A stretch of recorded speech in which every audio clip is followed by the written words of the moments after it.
No, I'm okay.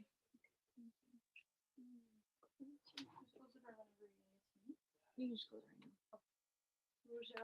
right now. Yeah, because I'm gonna jump on. I told speakers to be on there in 7 minutes, so I just feel like I should just stay in here. Okay. I love you too.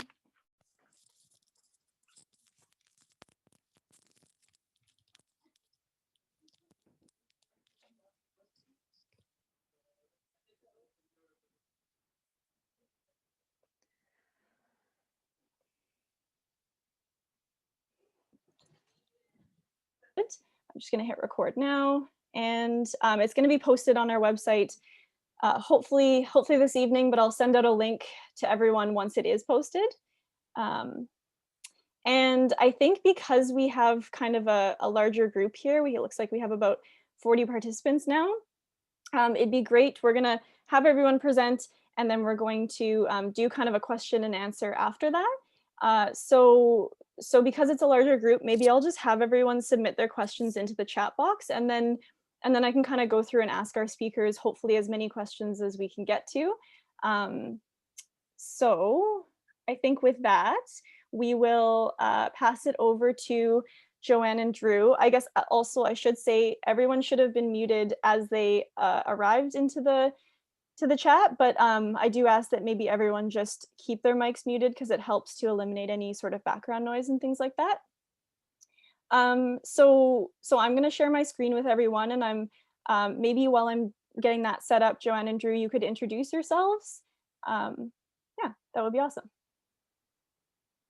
Hi, everyone. Thanks for inviting us to be here tonight. We come from the unceded territory of the Yakanuki people of the Tunaha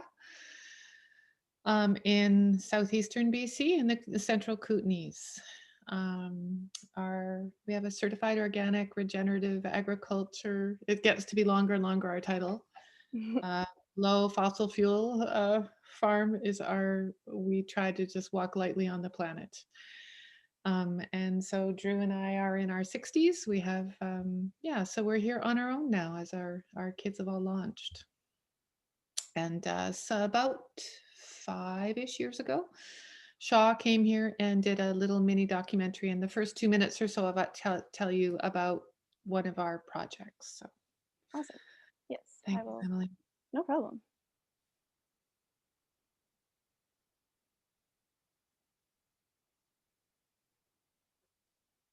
Drew Galius and his wife Joanne, the environment is of the utmost importance. We've always been concerned and worked towards reducing our footprint. So when he came across an article about a farmer in the US using solar energy to power his tractor, the wheels started to turn.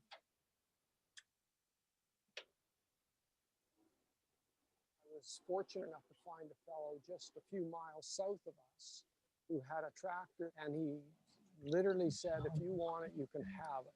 And it was just really a bucket of parts. Over the following winter, he would return that bucket of parts to its former glory, a fully functional solar-powered tractor. I do remember when I backed it out of the shop, and I was very happy that it worked as well.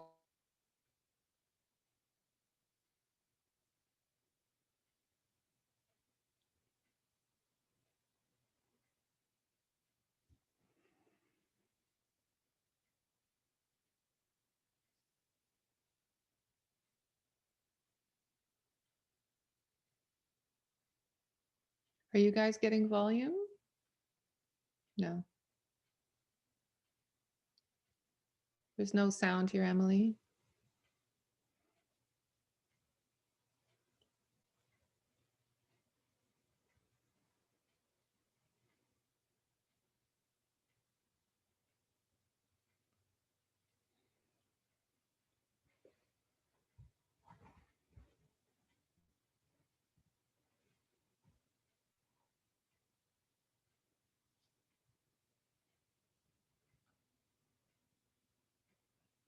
It's like a sad face.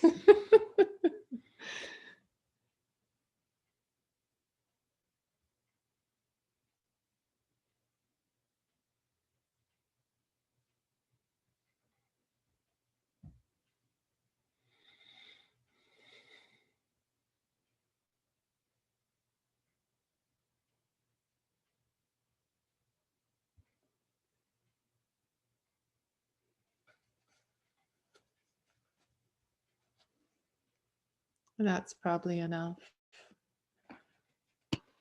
Sorry about that. What I'll do, just as I'm also sharing your presentation, is I will pop that video in the chat, because then everybody can save it and maybe watch it on their own. I'm not sure what happened with the sound. Sorry about that. No worries. So that was 5 years ago, as Emily finds our PowerPoint, which we'll go through quite quickly. That was 5 years ago, and that's Sparky, a bucket of bolts that Drew turned into our main tractor on our little farm now, with a pile of implements that he's invented. Can you see the PowerPoint now? Not yet, no. Oh.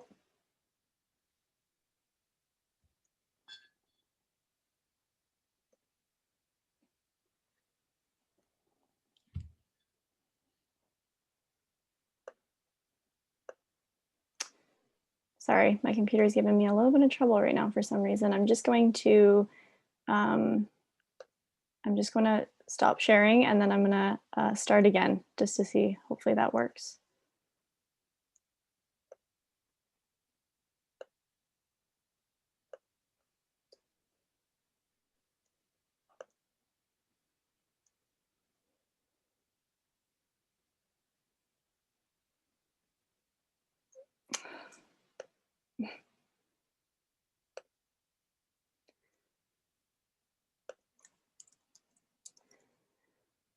Sorry, everyone.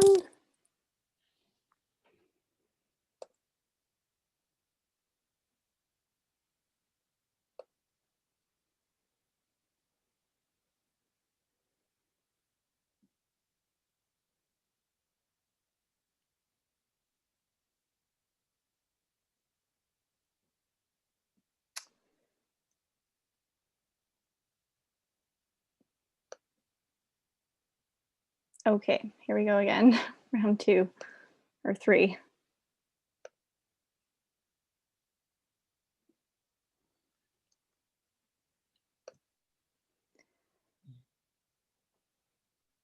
There. Okay. Some words and some photos. There we go. And I'm gonna hit present as soon as it lets me, and then we'll be on our way. Sorry about that.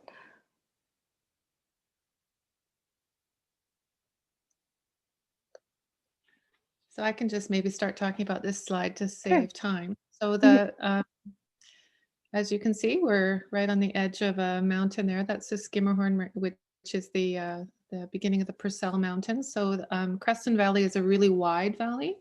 It's very unlike the rest of the Kootenays. The climate is almost identical to Kelowna. And we have wonderful growing here. Things about our farm is that we're primarily a clay soil here. Because Drew's a mechanic welder and machinist, a lot of our fun here on the farm is inventing. And we've just a lifelong commitment to walking gently on the planet. So a lot of our stuff here is experimental. Yeah, so next slide, please. So you watched that YouTube, and we found this quote the other day that, the light bulb didn't get invented by incrementally improving the candle. So that whole idea of we just get more and more efficient with fossil fuels, that will be enough. And Drew wanted to turn that on his head, but we're a work in progress. There's so much more that we can do, and this is it's been a lifetime commitment. So but the financial truth is building Sparky took a lot of financial commitment, and Drew's skill and shop and equipment. And so people ask us if it was worthwhile to do it financially. I don't know is the answer to that. Next slide, please. So we started producing our own food. I'd just come back from working in the developing world, and Drew's always been a pretty radical environmentalist. So we started with human and horsepower, started our family and grew our own food, and then started selling the extra to others. Moved to the Creston Valley in 1999 for the health of one of our children. Really grateful to move here because we can grow a lot more here than we could on Vancouver Island. So in 2010, the idea of Sparky, Drew started building the tractor, and our horses really, we had Norwegian fjord horses. They really have been retired since then. All of them have moved on, but one, and he's moving next week. Um, and we also have a microhydro license, as you saw that mountain behind the farm. So that's not installed yet, but that's one of the next things. We put in 32 solar panels last year. And now the thing is, we're working at what are those next steps we can take to make our farm use less fossil fuels. So finding more small equipment for Sparky for our grain. We grow small plots of grain and for people, and mill flour, and learning more about regenerative farming, which has been the last 3 years. Probably Drew's dove pretty deep into soil science and how that impacts all of our lives. How can we can live lightly on the planet in all of our lives. And next one, please.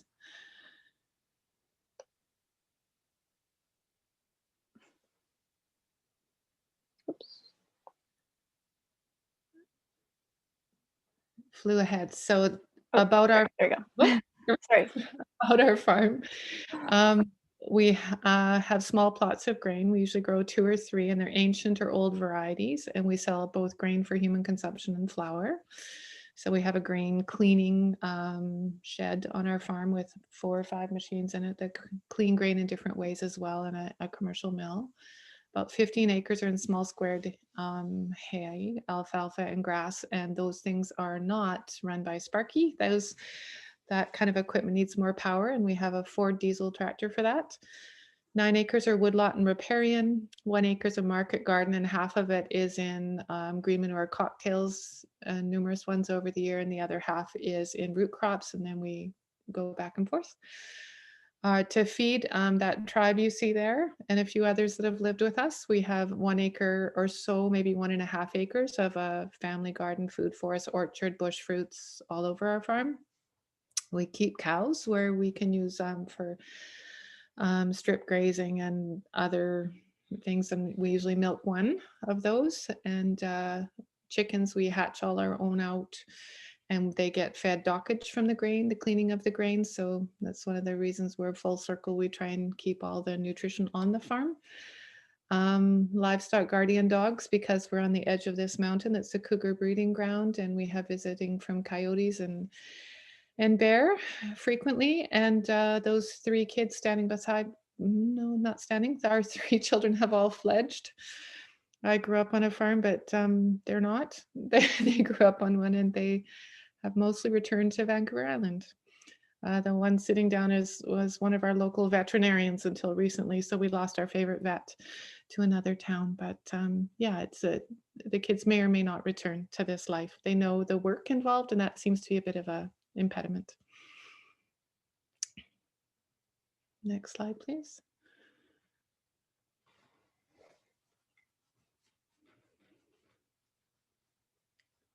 There we are.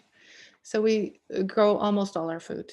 We have an underground greenhouse and a solarium, and we're always trialing new ideas. What's that next thing that we can do that we're not purchasing food? We're at the base of the Skimmerhorn Ridge, so we do have frost pooling, and we do have a lot of wild visitors, mostly many white-tailed deer every day, and a couple of flocks of wild turkeys, occasional herd of elk. And one of our other challenges is we're both in our 60s, and we're in awesome health, but it is such a concern as we go ahead. We have gravity-fed irrigation of that mountain. That's brilliant, and that's where our microhydro is on that same system. And we have such heat units here in the summer. It gets up to 40 C often here in the summer, and but we're always learning, and it's a really meaningful life. So the pros and cons short list. Next one, please. So this is Sparky. And those solar panels on the roof are great for charging Sparky, because we farm when it's sunny most of the time. But we do plug her in. And it also is shade. And one of the shades, that it does, the solar panels are absorbing the heat, so it's really good shade. Right now it has, what are the batteries called? Lead acid batteries. So we have a plan to upgrade those for 3 or 4 times. But right now she can do about an hour of heavy work or 2 to 3 hours of lighter work, and then we plug her in and continue on.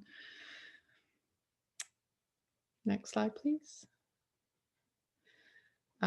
Over the years, we've built many things that go behind Sparky, and an example is the manure spreading. We keep very large beds, compost from our animals, plus about a ton a year of organic coffee grounds from our local A&W.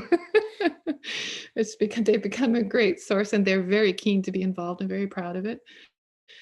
With sawdust straw and chips, organic gypsum, soft rock, phosphate, whatever we do, Sparky does that all now. And next slide. And these photos as we go through here are just ways that we've learned to use Sparky in ways that are far more than we ever imagined. So we move a lot of things to our diesel equipment, like moving the grain bins to the John Deere combine, raking, tedding, inverting the hay and alfalfa. It's a treat to drive. We both dread driving the other equipment now. And, you know, for a heavy duty mechanic here, he has no maintenance, just maintaining the batteries. And there's no servicing, there's no clutches, there's none of that. It's quite lovely. Next slide, please. This is a slide is just to show the new and the old. The potato harvester you see was a new one that we bought that was imported from Italy. And the bottom is a Noble blade. Darrin might be familiar with these. It's a humongous blade that you raise and lower to it, so it goes underneath the ground. So you're not disturbing the soil, but you know, on an organic farm, weed management is always a challenge. And this has been a really cool piece of equipment Drew found from the early 50s on a farm in Alberta. So there's a lot of new and old here on our farm. Next slide, please. We doing our hay, you know, most people have bale wagons. We have a little pop-up, which is a ground driven bale lifter and wagons, and we can do that now. We can bring in hay just with the two of us because our great hay crew moved away. And then Drew put an inverter on Sparky, so we were just using that kind of system today for doing some firewooding. So all of our small tools and equipment now are made to be electric. Our chainsaws, everything runs off Sparky. So we had a 3-day power outage recently. So Sparky ran around and kept our freezers, which of course are full of everything at this time of year. Our storms are getting quite a lot more ferocious, and we're having a lot more power outages now. And so Sparky's an awesome firewall, or what's it called? Oh, for firewall. Firewall for maintaining. And then we have a buzz saw for making our grain. Drew built a wobble drum, all those things now. He has it so he can attach to the PTO or the inverter or whatever. Next slide, please. This should be a power wall. Power wall, that was what his word. Okay. Drew has some hearing issues, which is why I'm speaking, not Drew, but he will answer tons of questions.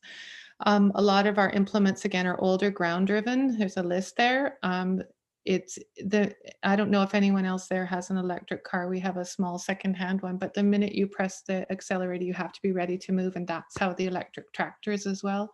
There's no warming up. It's consistent. It always starts. And it can pull surprisingly heavy loads, like 100 bales of alfalfa on the wagons. And we have some hills, so it's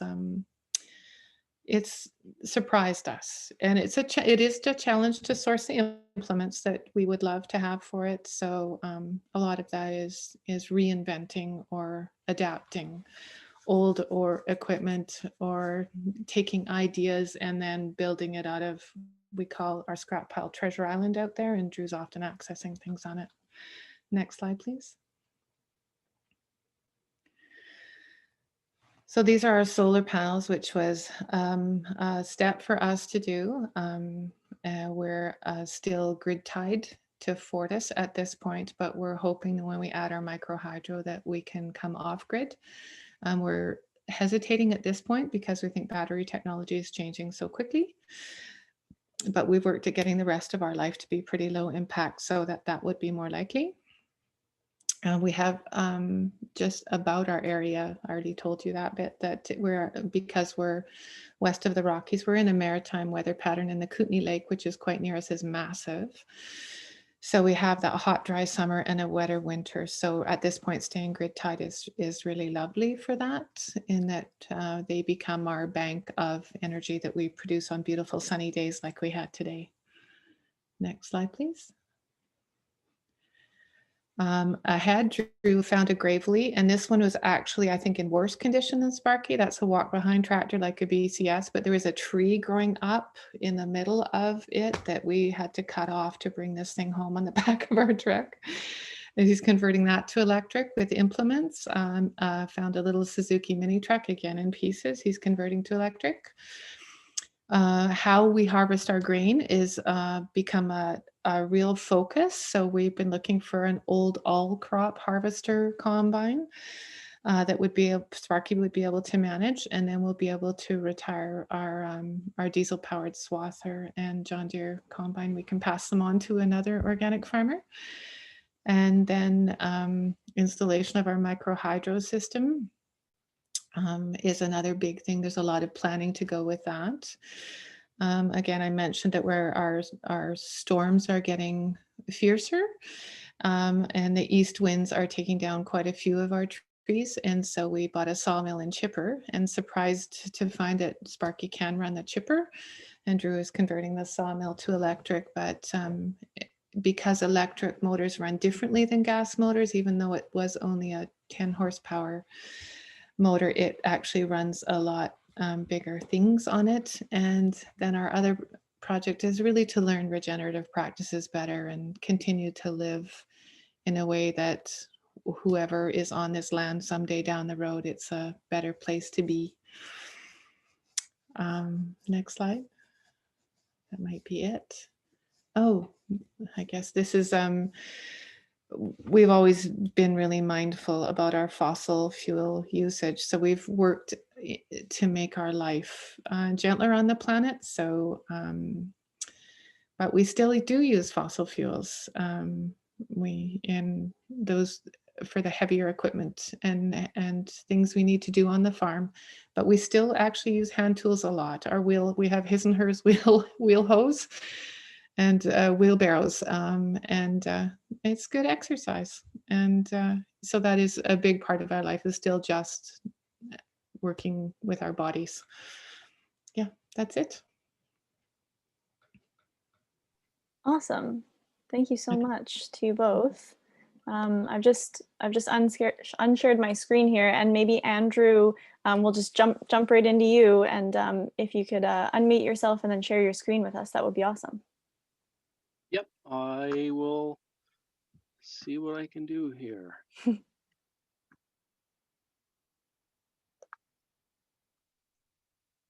This is the first time I've shared a screen on Zoom, so let's see.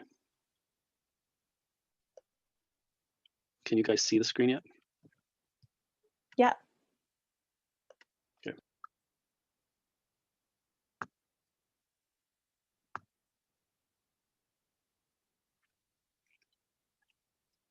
Okay, let's see if this works.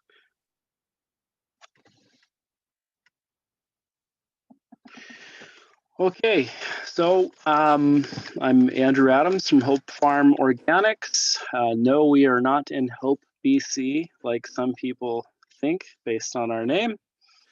We are in the traditional territory of the Kletley-Tene, near the confluence of the Nunchaco and Fraser River. Our farm is located closer to the headwaters of the Fraser River, next to the McGregor Mountains and the Rocky Mountains. I'm the Agriculture Land Commissioner for the Agriculture Land Commission North Panel. My wife, my better half, who is taking care of our toddler right now, she's got a bachelor's of education, and I've got a bachelor's of science in agriculture from Kansas State University. Are these slides not showing up for you guys? Is it a blank screen? That's what I thought. They keep cutting in and out. Yeah, I'm not sure what's going on here. A lot of technical difficulties. Let's see. Yeah. Boop, boop, boop, boop. Do you want to try sharing the screen, Emily? Yeah, sure. And see if you can. Yeah, I'm just pulling your presentation here up that you sent me. Okay, I'm gonna try one more time. Let's see if it'll. Oh, I think it's went blank because my hard drive disconnected, I think. So it might work. It might work now. Let's just give it a second. Okay.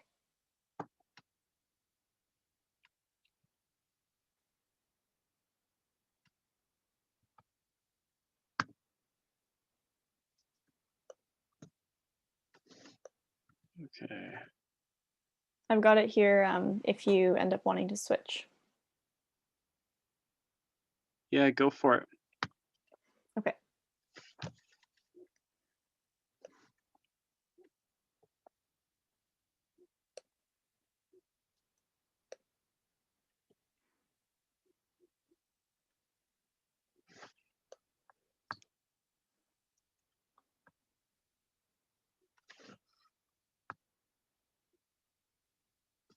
Okay, can everyone see this? Awesome. Okay, next slide. Okay, and we did that one, so let's go to the next one. Okay, so I'm sure everybody has heard of Get the Hell Out of Dodge at some point in their life. Get the Hell Out of Dodge is Dodge City, Kansas. Next slide. That past slide was a Dust Bowl picture. These are some of the first environmental refugees of our modern era. Most of my family, me being from Kansas, or a good portion of them, during the Dust Bowl actually ended up leaving and moving to California. Next slide. This is all due to agriculture basically, going a little bonkers on the land. Next slide. Bigger and bigger tractors, more and more land and cultivation. I'm pretty sure this is a fake photo, but I've seen this in real life in the Midwest in the United States. Next slide. And all of this because people are just unwilling to get a little exercise and move a little bit of cow poop or horse poop. Next slide. So again, I'm from Kansas originally, Chanute, Kansas, which is on the edge of the hardwood eastern forests and the prairie states. Next slide.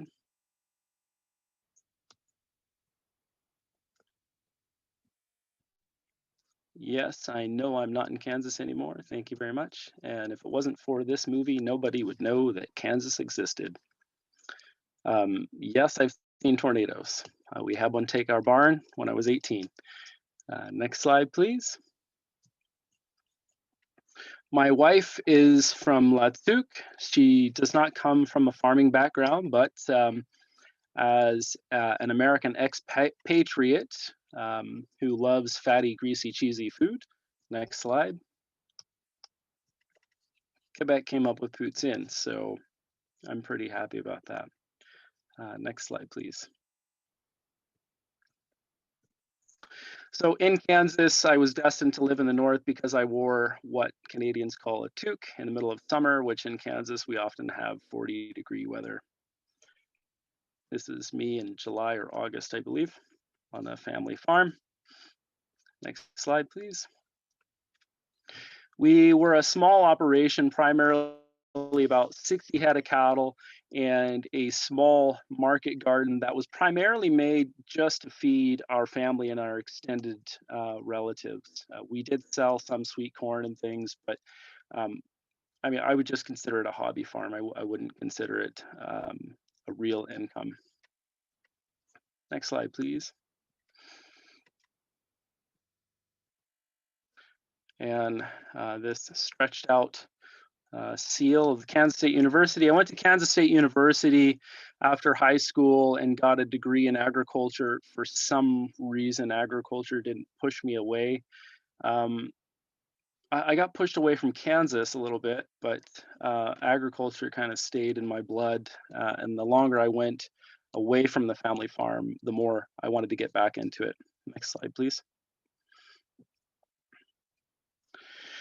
But after university, I couldn't stand living in Kansas anymore, and I moved to Alaska after selling everything I owned except for my dog and my truck. And while I was there in the village of Hope, Alaska, salmon fishing, next slide, please, I bumped into a beautiful French Canadian, which you can only see her silhouette here. Next slide, please. I convinced her that I was extremely strong and powerful. Next slide, please. She convinced me to move to Prince George. Next slide. Where there is a man made of wood. Next slide, please.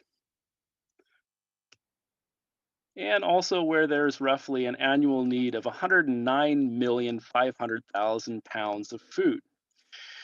So when I first moved into Prince George, I actually didn't see myself becoming a farmer again. I saw myself basically living off of the land like I was attempting to do in Alaska.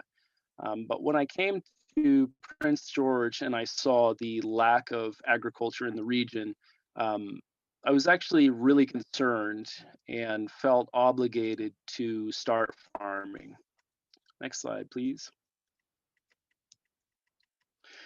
So we bought a piece of land class 7 property in the coldest, wettest biogeoclimatic region of the Prince George Forest District. And there's 2 people on this Zoom meeting that will laugh when they hear me say that, because I say it at all presentations that they've been to. But basically, we bought a cold frost pocket clay-based soil, and we turned it around. Next slide. We adopted a technique, I guess you could say.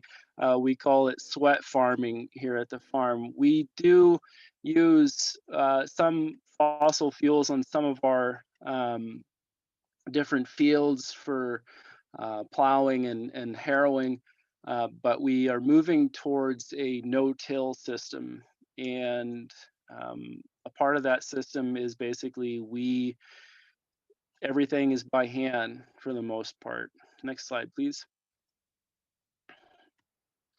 So we'll use things like this finger weeder here. It also has varying other implements and tools that can be put on this to various types of cultivation you want to do on your crops. Next slide, please. We also got the standard Haas wheel hoe, which also comes with varying implements as well. Some people pay for exercise, we do not. Next slide, please. And this is our acre of potatoes. And we used to use a potato digger. We actually had a horse-drawn one that we'd pull with our Massey Ferguson 135 tractor.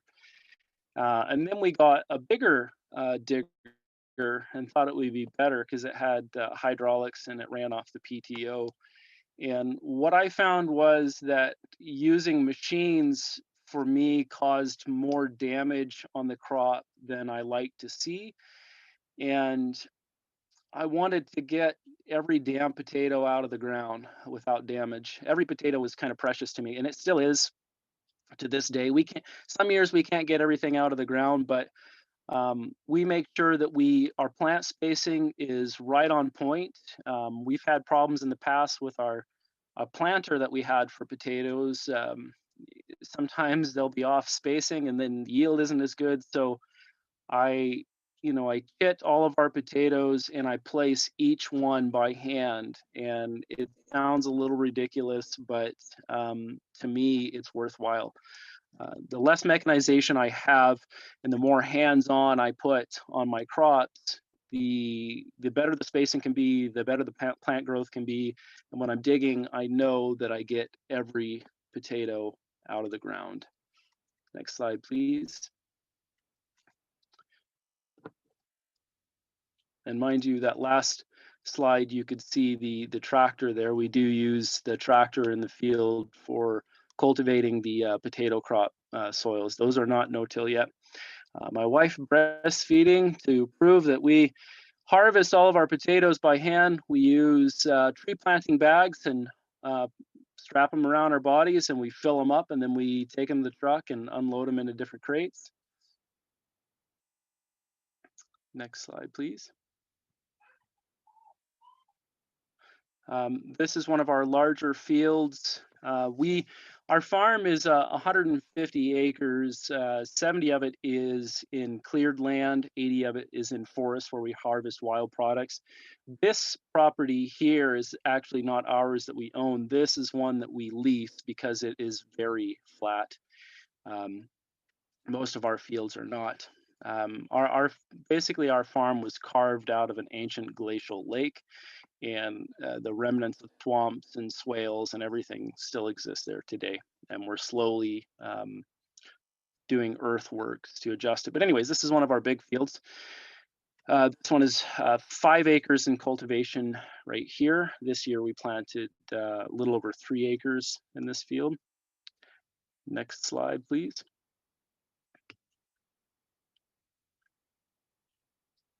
And we don't just sell to farmers markets.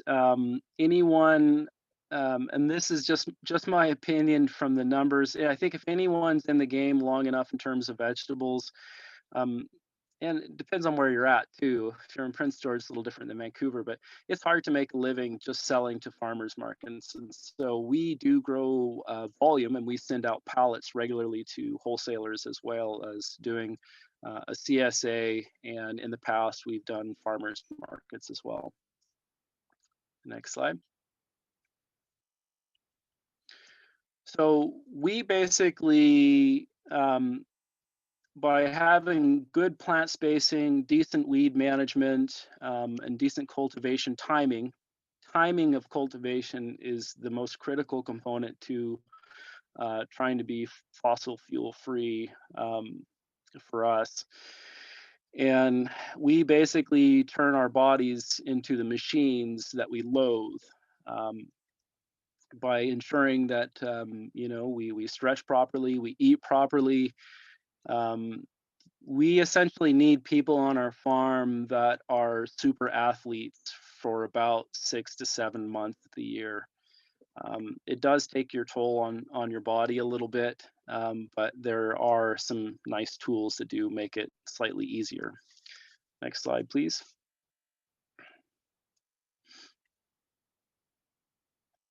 That was our 1 acre of carrots. So a part of reducing fossil fuels and tractor use is to ensure that we have every seed germinate and have extremely good spacing. We want to maximize our density of our fields. That way we can maximize the amount of crops coming out of the field.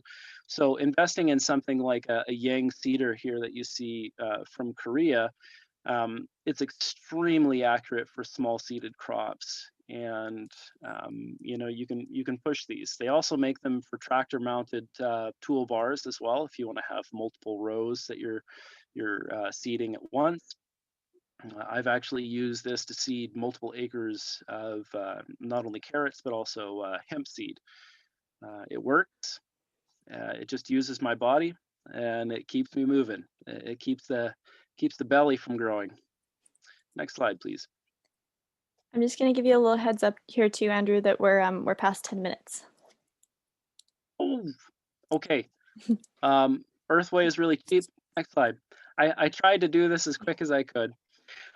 Here's our tractor. We've ran it on biodiesel for a year or so. Biodiesel is great. We did a hillbilly setup and it worked. I got concerned about having it gel up in the wintertime though, so we decided not to do that, but somebody can do it if you have the proper equipment and run all your equipment off of biodiesel. That's my intro. There you go.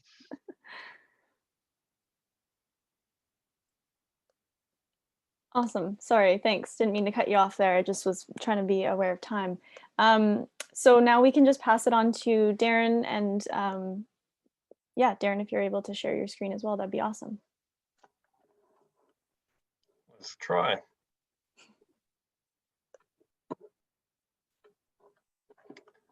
So thanks, Emily, and thanks, Andrew, and Drew and Joanne. Really pleased to share the stage with you tonight. Let's see if I can start this. There we go. Can you see it, Cowan solar panels? Good. Okay. So yeah, my name's Darrin Qualman. I'm Director of Climate Crisis Policy and Action with the National Farmers Union, and the National Farmers Union is really proud to be a founding member of the coalition Farmers for Climate Solutions. Easy to find, nfu.ca is our website, and farmersforclimatesolutions.ca. So I'm just going to talk to you I'm going to walk you through some high-level ideas around why we need to rely on solar power, why people like Andrew and Drew and Joanne are really the pioneers of a movement that every farmer needs to follow. Just quickly, why are we talking about this? What is the problem? Many of you have seen a graph like this. This is carbon dioxide concentrations in the atmosphere. This one happens to be 800,000 years. Two things. One, the concentrations in the atmosphere right now are higher than they've ever been in the last 800,000 years, having never peaked before above 300 before. They're now at 420, and they're also rising very, very quickly, about 100 times faster than at any time in the geological record. And of course, with CO2 and other greenhouse gases going up and at record levels, temperatures are going up. So this is the planetary average temperature over the last 140 years. You can see we're up almost a degree, and in some months in recent years, we're up almost a degree and a half. So what do we need to do? What would constitute sustainability in agriculture?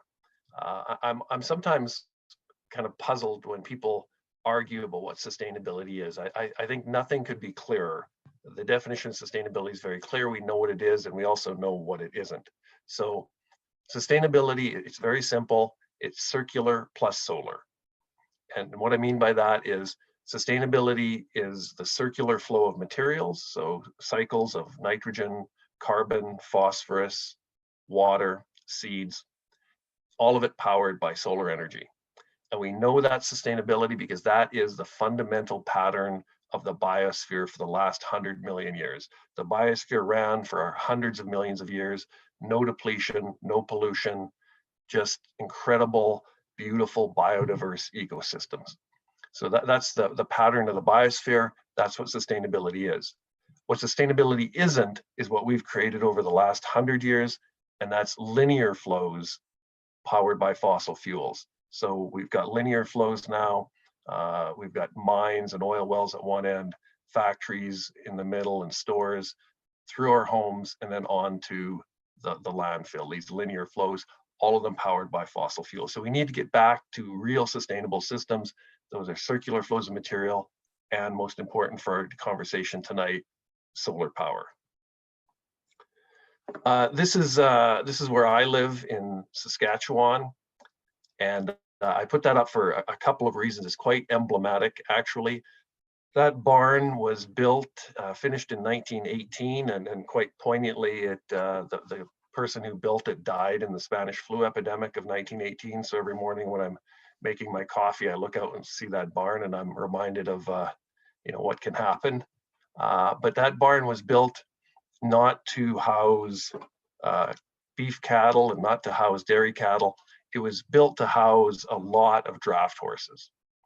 And 1918, when that barn was completed, it was also about the year that era came to an end. It was completed just in time for the draft horses to start to be displaced by tractors. If you ever see a graph of tractor numbers, it inflects up sharply in 1918. So what that barn really reflects is the last stage of about 9,900 years of solar powered agriculture. before about 1918, for the 99 centuries before that, farming was solar powered. The work on the farm, the draft animals were powered by photosynthesis, by grain, hay, and grass from the farm. And those solar panels I just put in a few years ago, and they represent the possibility, at least, for a new era of solar powered agriculture. And Drew and Joanne are doing that, and Andrew in a way is doing that as well. So just to talk about the greenhouse gas emissions from agriculture and how we can move to systems that don't produce greenhouse gas emissions, it's important to understand the real source of greenhouse gas emissions in agriculture. And I would offer up this provocative statement. Agriculture does not produce greenhouse gas emissions. Agricultural inputs produce greenhouse gas emissions. So we had 99 centuries of agriculture. It did not affect the composition of the atmosphere. It did not affect the climate. So we know that farmers can farm and not affect the climate, not produce greenhouse gas emissions. But in the last 100 years, we started doing something quite unique, quite unprecedented. We started pushing ever larger quantities of petro-industrial inputs into one end of the farming system, things like fertilizer, fuel, chemicals, plastic, steel. And not surprisingly, this triggered an ever larger flow of emissions out the other end. So when you're thinking about the true source of agricultural emissions, they really are a function of the inputs. The more inputs you push in, the more output, the more emissions you're going to get out.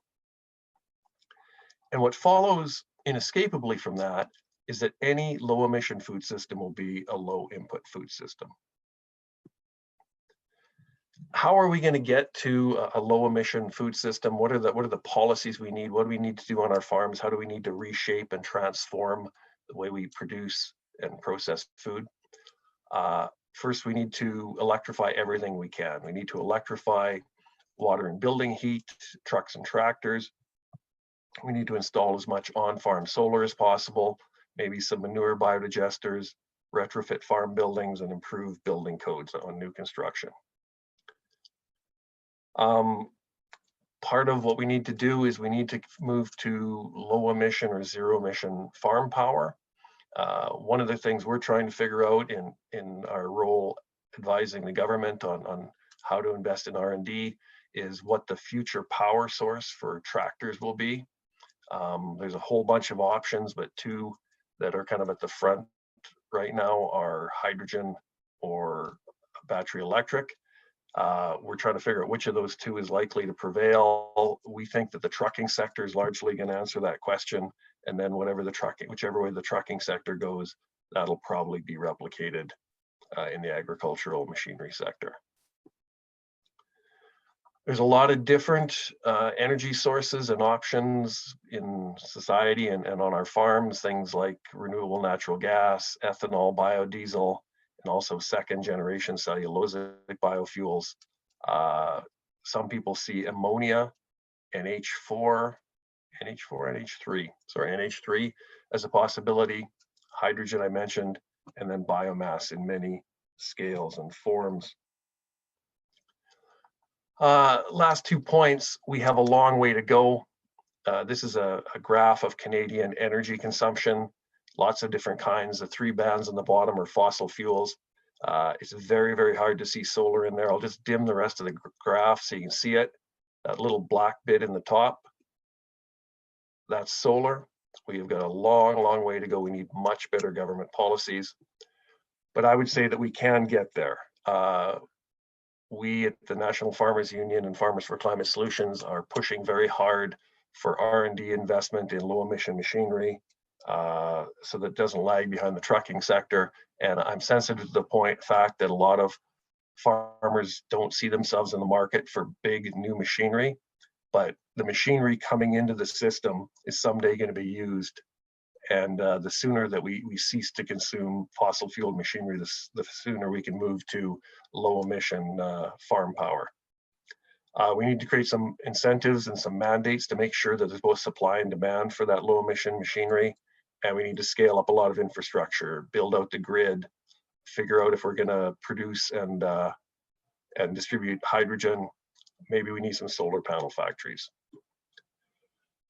So that was a very quick version of some of the policy ideas that we're working on right now.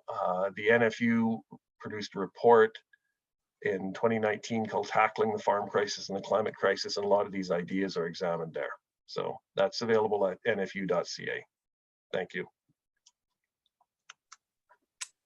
Awesome. Thanks so much, Darrin. That was great. Thanks to all of our speakers. I saw some questions come in, so I'm just going to jump right to it and ask some of the questions that came through. The first one, or one of the first ones that I saw anyway, and I apologize ahead of time if I miss anything, but what brand is the hand-pushed finger weeder? And I believe this is a specific question for Andrew. Yeah, it's a TerraTech finger weeder. It comes with multiple different implements that you can put on it. Out of all of the wheel hose I've used, the TerraTech is something that I think I like the most. It's very adjustable to adjust to people's different size of bodies. It's very robust. It has a lot of weight to it, and for me, when I'm cultivating with something, I want a little bit of weight to it so it doesn't flop around on my clay soil as hard. A smaller muscled person may not like that, but yeah, long answer straight, or long answer. Awesome. And what type of battery was used for the solar tractor? Joanne and Drew? They were lead acid batteries, 6 volt. I think they're Trojan T105s. It uses 8 of them. Awesome. There was a question about what about using batteries in colder climates? Yeah, and maybe this is like an open question to all of our speakers, but we get down to -30 on a really cold winter here. Do you want to speak to that, Drew? Yeah, definitely batteries in cold weather lose some of their capacity. We've had no problem. Lead acid batteries are quite forgiving in cold climates. Lithium ion batteries need more management systems to look after them. They need to stay at a certain temperature. They don't like to be charged if they're below 0 Celsius. So our tractor, we have no problem, but we don't really, I think one thing to be really honest, we don't use our tractor much in the winter, so it isn't really an issue for us. And we have a little, like Joanne said, we have a little electric car, and we do definitely lose maybe, I don't know, 10 or 15, 20% of its range, maybe not that much, maybe 10% of its range in the winter. So cold temperatures do affect them. Mm. Darrin, did you have any insights coming from Saskatchewan about that? I don't have anything to add to that. Gotcha. Someone else is asking, where do you source biodiesel? I know, Andrew, you spoke to that a little bit for your tractor. Yeah, so we actually made it ourselves, and it's not really a complicated process to do.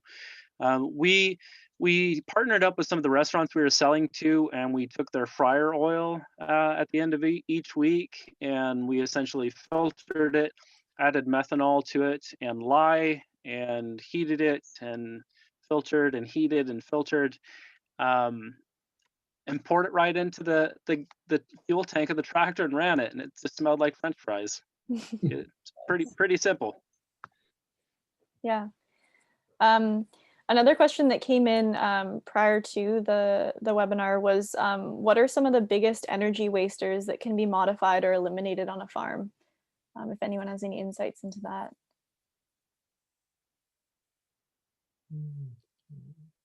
I would say storage. The traditional root cellar of digging a hole in the ground still works wonderful, and our reefer trailer that we framed up like a mine shaft and dropped in the soil, on a cold -40 with tons of wind, we might add 100 watts of electricity in there to keep everything okay. Does anyone else have any other thoughts on that question? Another question that I just saw come through was, how deep are the underground greenhouses, and what crops do you grow in them, and what portion of the year are they most useful? Is that our pit greenhouse, or Andrew, do you have underground? No. Yeah, I think it's. Our pit greenhouse is maybe 4 feet Yes, into a sure. little hillside.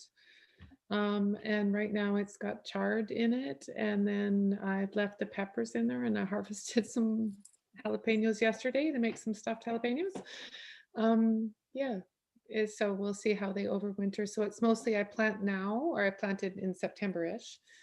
And the chard will grow to about this big, and then it'll stop growing, and then we'll be able to have some nice fresh greens, because we eat frozen and dehydrated now pretty much until those fresh ones come in March or April. Mhm. The south roof of it is all window. Yeah.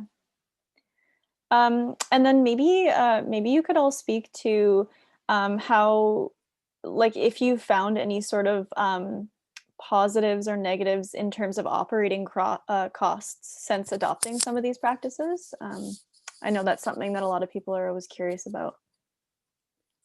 I think that speaks to Darrin's low input. Yeah, we were talking today, we can't remember buying fuel. And Yeah, I would say definitely electrifying equipment it'll save a lot downstream, or whatever you want to call it. Our tractor doesn't require any servicing.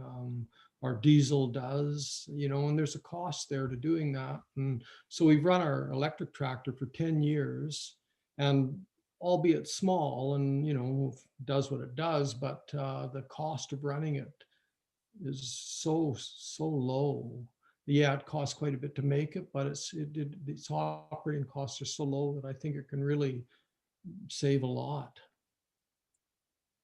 We're very happy with it, and I would recommend electrifying everything. Did anyone else have anything to add? Yeah, I could just add. Sorry, go ahead, Andrew.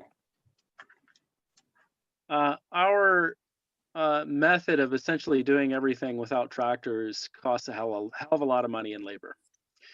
But that's not a bad thing.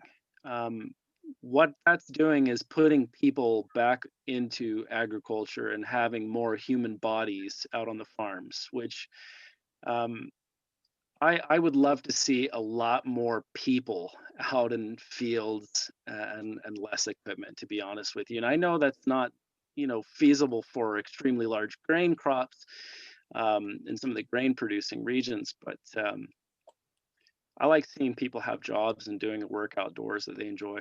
So it's good. Yes.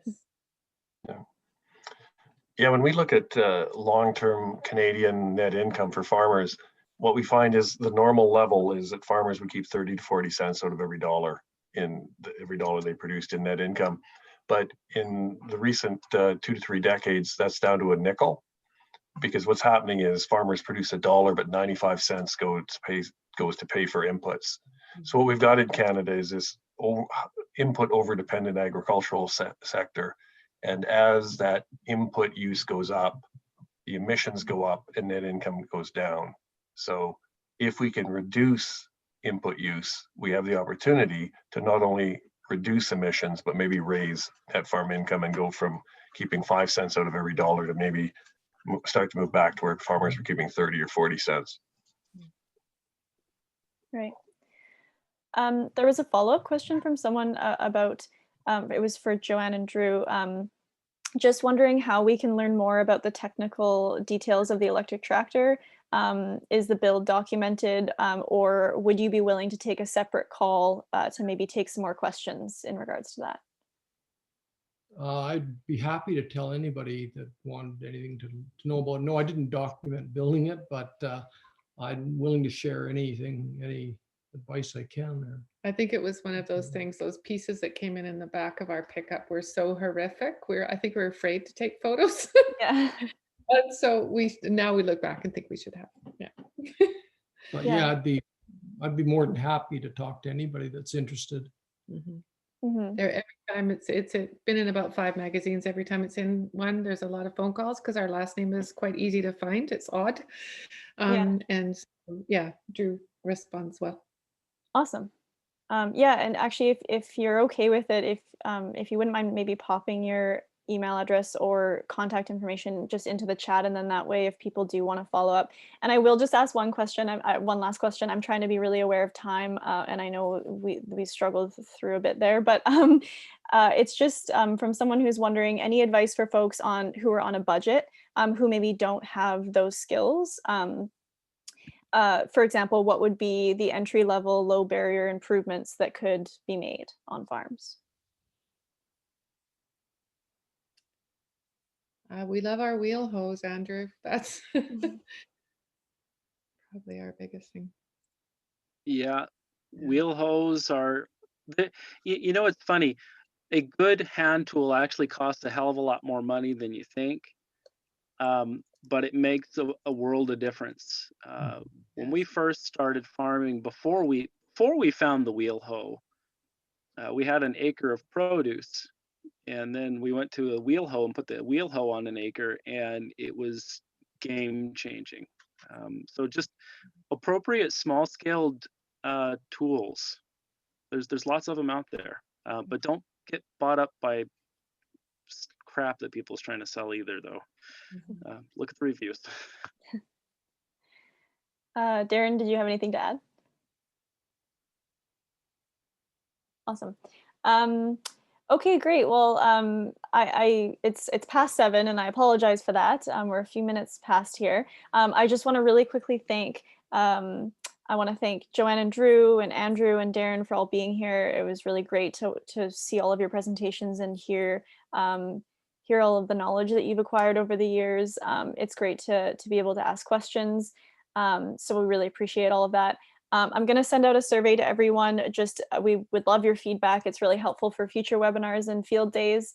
And I'm also going to send out a link to this recording for anyone who missed it or maybe wants to refer back to the recording. So, and with that, I thank everyone for joining us. It's great to all get together, even if it is virtually. And I hope you enjoy the rest of your evening. Thanks, everyone. Thanks, so everyone. much. Have a great day, everybody. Night. Bye. Good night.